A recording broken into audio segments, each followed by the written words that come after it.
सियासत के पाकिस्तान में जितने प्लेयर हैं ना, उनमें सबसे अजीब प्लेयर जिसको आप प्रिडिक्ट नहीं कर सकते वो इमरान खान है। फजलुर रहमान साहब ने ख़वातीन के लिए जो ज़ुबान इस्तेमाल की, अगर इससे आधी भी इमरान खान इस्तेमाल कर ले, बल्कि 10% भी कर ले, तो गुनाह कबीरा हो जाएगा। चौधरी बरादरान के बारे में या इस फैमिली के बारे में कुछ कहना नहीं चाहता, उनका माजी सब कुछ कह रहा है। मुझे जब तक कि असम्बलियाँ तहलील नहीं ना हो जाती, तब तक मुझे इस बात का यकीन नहीं आएगा कि इमरान खान साहब के हाथ में पूरा गेम है। उन्होंने कौमी असम्बली भी एक दिन तहलील कर दी थी, वो सूबाई असम्बलियाँ भी तहलील कर देंगे। ये बोल्ड कदम वो उठा लेंगे अगर उनको धोखा ना मिला तो। लेकिन जरदारी साहब ये सोचें कि उनकी पाकिस्तान में पहचान क्या है।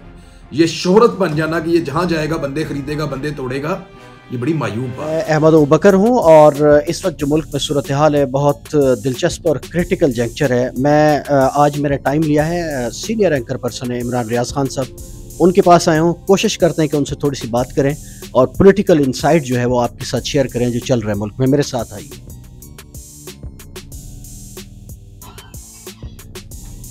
इमरान भाई, इस वक्त जो सूरत हाल है मुल्क में बहुत दिलचस्प है कई हवालों से लेकर, लेकिन पंजाब में और केपी में जिस तरह से हुकूमतों को तोड़ने का ऐलान किया था खान साहब ने, लगता है कि या तो रेजिस्टेंस बहुत है या कम अज़ कम उन्होंने फिर इस पर दोबारा थिंक ओवर किया है। तो अब उन्होंने हुकूमत को मुज़ाकरात की दावत भी दी है। तो आपको लगता है कि अब यहाँ से मामला आगे बढ़ेंगे आइंदा आम इंतखाबात के अर्ली इलेक्शन के लिए, इनेकाद के लिए? देखें, सियासत के पाकिस्तान में जितने प्लेयर हैं ना, उनमें सबसे अजीब प्लेयर जिसको आप प्रिडिक्ट नहीं कर सकते वो इमरान खान है। रवायती सियासतदान नहीं है ना, मुख्तलिफ है। और आप इमरान खान के बारे में ये नहीं कह सकते कि किस वक्त उनका मूव क्या होगा और किस तरीके से होगा। उन्होंने कहा मैं सरप्राइज़ दूंगा, उन्होंने दिया भी है, और उस सरप्राइज़ की शिद्दत को हम 26 तारीख से लेकर अब तक महसूस कर रहे हैं।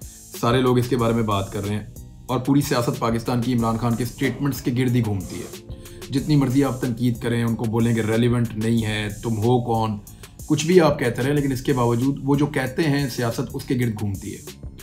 और उनका हमने जो क्राइटेरिया भी रखा हुआ वो बड़ा सख्त है। लेकिन जैसे जरदारी साहब ने कहा कि वो एक मखसूस जर्नल के लिए आर्मी चीफ बनाने की लॉबिंग कर रहे थे, अगर यही बात इमरान खान कह दे तो ये गुनाह कबीरा होगा पाकिस्तान में।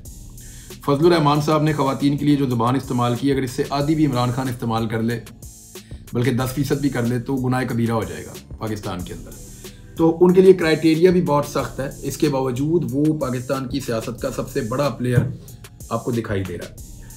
ये बड़ा बोल्ड कदम होगा और रवायती सियासी जमातों के लिए ये करना मुमकिन नहीं होता कि वो हुकूमत बनी हुई हो और अपनी ही हो और उसको तहलील कर दें। इसके लिए बड़ा हौसला चाहिए होगा, नॉर्मल पॉलिटिकल आदमी ये नहीं कर सकता। इमरान खान साहब की जो कैलकुलेशन है वो इस वक्त थोड़ी सी मुख्तलिफ है। उन्हें लगता है कि इस वक्त उन्हें फौरन इलेक्शन चाहिए, चाहे उन्हें 66% पाकिस्तान में मिल जाए, चाहे उन्हें पूरे पाकिस्तान में मिल जाए। उस इलेक्शन के लिए वो कोशिश कर रहे हैं। अब मुझे आज कुछ दोस्तों ने मेरे से रिक्वेस्ट की, और मेरा एक बहुत करीबी दोस्त है जिसने रिक्वेस्ट की है, पहले कभी कुछ उसने ऐसा नहीं कहा, तो मैं चौधरी बरादरान के बारे में या इस फैमिली के बारे में कुछ कहना नहीं चाहता, लेकिन उनका माजी सब कुछ कह रहा है। मैं सिर्फ इतना ही आपको बताऊंगा। मुझे जब तक कि असम्बलियां तहलील नहीं ना हो जाती, तब तक मुझे इस बात का यकीन नहीं आएगा कि इमरान खान साहब के हाथ में पूरा गेम है। केपी में तो इमरान खान साहब कर सकते हैं, पंजाब में इट सीम डिफिकल्ट, और डिफिकल्टीज जब आएंगी तब आपको पता चलेगा वो किस नौयत की हैं। एक चीज होती है जिसको हम कहते हैं कि हुज्जत तमाम करना। इमरान खान साहब ने ये जो मुज़ाकरात की दावत दी है, ये एक्चुअली ऐसा महसूस हो रहा है जैसे वो हुज्जत तमाम कर रहे हैं कि भी मेरे साथ बैठो, बैठ के बात करो। अब दो चीजें, या तो हुकूमत उनके लोगों के साथ बैठे और बैठ कर तय कर ले कि कब तक इंतखाबात होंगे, को बीच का रास्ता निकाल लें और बता दें। इमरान खान साहब को लगता है कि रमजान मुबारक से पहले इंतखाबात होने चाहिए। हुकूमत छोटी ईद से बड़ी ईद के बीच का कोई टाइम कर सकती है कि जी इसके बीच में हम इंतखाबात करवाना चाहते हैं, लेकिन उनको डेट देनी होगी कि किस तारीख तक वो पाकिस्तान में कंटिन्यू करना चाहते हैं बतौर वफाकी हुकूमत, और फिर एक साथ में तमाम असम्बलियाँ जो वो तहलील कर दी जाएंगी। अब इसमें एक बड़ी लंबी चौड़ी डिस्कशन पीडीएम की जमातों की आपस में भी होनी है, क्योंकि एक हुकूमत उनके पास सिंध की है और एक हुकूमत उनके पास वफाकी है। वफाकी हुकूमत लगभग कोई 15-16 जमातें मिलकर, पता नहीं इतनी है शायद, उन्होंने मिलकर बनाई, 13 जमातें तो हैं कम से कम, उन्होंने मिलकर बनाई हुई है। और उसमें और भी स्टेक होल्डर हैं बहुत सारे, और उसमें और भी बहुत सारे स्टेक होल्डर्स हैं, तो उनको मुशावरत करनी पड़ेगी वफाकी हुकूमत के लिए। सिंध में उन्हें पाकिस्तान पीपल्स पार्टी की तरफ देखना पड़ेगा कि वो क्या कहते हैं। पीपल्स पार्टी को फौरी तौर पे इलेक्शन सैलाब के बाद सूट नहीं कर रहा सिंध के अंदर, लेकिन अगर वो इलेक्शन रमजानुल मुबारक के बाद तक चला जाए तो शायद उनको सूट कर जाएगा। यहाँ पे बहुत सारे सवालात अभी भी मौजूद हैं। इमरान खान साहब ने हुज्जत तमाम कर दी है, लेकिन ये आप याद रखिएगा कि उन्होंने कौमी असम्बली भी एक दिन तहलील कर दी थी जब उनका दाव लगा था, तो वो सूबाई असम्बलियां भी तहलील कर देंगे। ये बोल्ड कदम वो उठा लेंगे अगर उनको धोखा ना मिला तो। धोखा कौन देगा इसके बारे में अभी भी बात करना नहीं चाहता। अच्छा सर, आसिफ जरदारी साहब ने एक बड़ा क्रैकिंग इंटरव्यू दिया है। उन्होंने फिर कहा है कि जी तहरीक अदम इत्तेमाद की ऑप्शन भी है दोनों सूबों में, और उन्होंने कुछ दोस्तों के गुमराह होने की बात की है और उनकी तलाश जारी है। उनका ख्याल है वो घोड़ों की खरीदो फरोख्त के बहुत माहिर तस्वर किए जाते हैं पाकिस्तान में। ऐसा कोई खतरा आप भी देख रहे हैं? देखिए, मुझे ना इससे नहीं है कि आसिफ अली जरदारी साहब करेंगे क्या, लेकिन जरदारी साहब ये सोचें कि उनकी पाकिस्तान में पहचान क्या है। जब खरीदो फरोख्त करना हो तो उनका नाम लिया जाता है, जब किसी के बंदों को लोटा बनाना हो तो उनका नाम लिया जाता है। और इसको पाकिस्तान के लोगों की आप इखलाकी दिवालियापन देखेंगे, इसको कहा जाता है कि जरदारी का जादू चल गया। इसको कहा जाता है कि आसिफ अली जरदारी मफामत का बादशाह मैदान में आ गया। यानी मुख्तलिफ नाम दिए जाते हैं और इसको ऐसे पेश किया जाता है जैसे कि ये एक बहुत बड़ा कारनामा है कि किसी एक पार्टी के आदमी की वफादारी को खरीद कर, उसके ऊपर पैसे खर्च करके, उसको खरीद कर लालच देकर अपने मफाद के लिए, सियासी मफाद के लिए उसको इस्तेमाल करें। बड़ी मायूब बात है, लेकिन जरदारी साहब के लिए ये चीज़ पहचान बन गई है। पीपल्स पार्टी ये सोचे कि ये एक थर्ड क्लास पार्टी या एक थर्ड क्लास लीडर या कोई ऐसी पार्टी जिसका पाकिस्तान के पूरे मैप के ऊपर कोई स्टेक ना हो, छोटे मोटे इलाके की पार्टी हो, उसका लीडर ये करता फिरे और इस तरह की सौदेबाजियां करवाए, तो वो तो चले गुजारा हो जाएगा। लेकिन एक ऐसी पार्टी जिसने पाकिस्तान में 3 मरतबा हुकूमत की है अभी हाल ही में, यानी 2 मरतबा बेनज़ीर भुट्टो ने, 1 मरतबा आसिफ अली जरदारी ने, उससे पहले जुल्फ़िकार अली भुट्टो ने भी हुकूमत की है।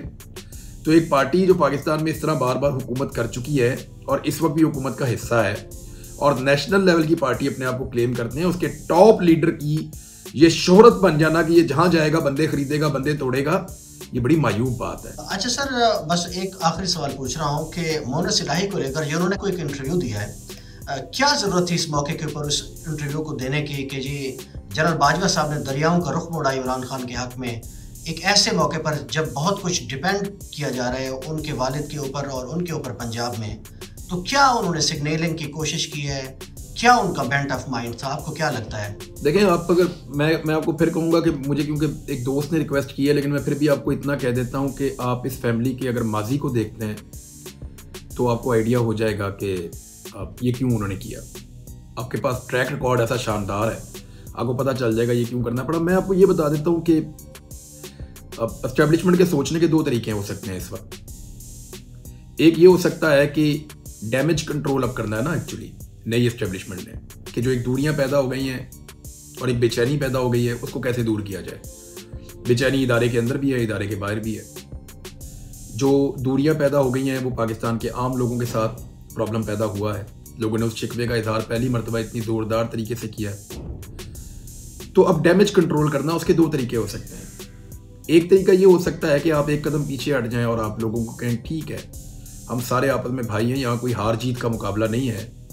अगर लोगों की यही मंशा है तो ठीक है, आप पाकिस्तान को अपने मुताबिक आप चलाइए, आप फैसला कीजिए, लोगों को कॉन्फिडेंस भी आ जाएगा, गिले शिकवे भी दूर हो जाएंगे। एक कदम पीछे हटना जो है, लेकिन ये मुझे लगता है कि थोड़ा मुश्किल है। दूसरा तरीका ये है कि जिस नैरेटिव की वजह से ये डैमेज हुआ है उस नैरेटिव को खत्म कर दिया जाए। कल का जो स्टेटमेंट आपने रात को सुना है वो स्टेटमेंट एक्चुअली उस नैरेटिव को हिट करने के लिए आया है, और इस तरह का ये एक नहीं कई स्टेटमेंट और आएंगे। अगर इस नैरेटिव को गलत साबित कर दिया जाए कि पाकिस्तान में रजीम चेंज हुआ है या इमरान खान के मुखालिफों को कोई सपोर्ट दी गई है, तो ऑटोमेटिकली वो डैमेज भी कंट्रोल होना शुरू हो जाएगा। तो ये दूसरा तरीका है। मुझे ऐसा लगता है कि दोनों तरीकों पे काम हो रहा है, लेकिन हो सकता है दूसरे तरीके को अडॉप्ट किया जाए। आप इस क्राइसिस को दिन रात कवर कर रहे हैं, आपकी इनसाइट क्या कहती है, आपकी सियासी बसीरत क्या है कि मुज़ाकरात की टेबल सज जाएगी और कोई अर्ली इलेक्शन का ऐलान हो सकता है? देखें, अगर एस्टेब्लिशमेंट इसमें किरदार अदा ना करे तो सियासतदानों को ये किरदार लेना पड़ेगा। और सियासतदानों को ये पता है कि फिर उनको बैठ कर डिसाइड करना पड़ेगा और वो किसी नतीजे पर पहुंच जाएंगे, ये डेडलॉक टूट जाएगा। लेकिन अगर सियासतदानों में से किसी एक साइड को भी, मैं दोनों साइड्स नहीं कह रहा, दो साइड है ना एक्चुअली, एक तरफ एक जमात है, एक तरफ कोई 13 जमातें हैं, तो अगर एक साइड को भी ये यकीन हो गया कि एस्टेब्लिशमेंट हमारे साथ खड़ी है दोनों में से, तो फिर ये आपस में कभी भी तय नहीं कर पाएंगे, फिर सारे अपनी अपनी गेम करेंगे। अब डिपेंड करता है कि एस्टेब्लिशमेंट अपने आप को कितना इस खेल से बाहर रखती है, या रख पाती है या नहीं रख पाती। अगर एस्टेब्लिशमेंट अपने आप को इस खेल से बाहर निकाल लेती है तो मुझे ऐसा लगता है कि पाकिस्तान की सियासी जमातों में या सियासी दिमागों में इतनी बसीरत है कि वो बैठें और बैठ कर तय कर लें कि ठीक है जी, आप कहते हैं रमज़ान से पहले, हम कहते हैं कि बकरा ईद पे, तो चलें को बीच का टाइम निकालते हैं, या बजट के फ़ौरन बाद या बजट से पहले, जो भी है एक तारीख तय कर लेते हैं और उसके ऊपर हम इलेक्शन कर देंगे। आप अपना करें, हम अपना करते हैं, और अब लड़ाई को बंद करके फोकस कर लेते हैं थोड़ा सा अगले इंतखाबात और बाकी चीज़ों की तरफ। तो सियासतदानों में इतनी बसीरत है, उनको इतनी समझ है। इमरान भाई, बस लाइटर नोट के ऊपर, ये जो रिचर्ड मिल की घड़ियां होती हैं वाकई बहुत अच्छी और इतनी महंगी होती हैं। आप गूगल करके देखें, वाकई बहुत ज़बरदस्त और बड़ी महंगी होती है, मैं देख रहा था आज। बहुत शुक्रिया जी, आपने ये सारी गुफ्तगू सुनी है। हम इस सारे मामले को कवर कर रहे हैं। पीके इनसाइट को देखते रहिए। मुझे इजाज़त दीजिए। अल्लाह हाफ़िज़।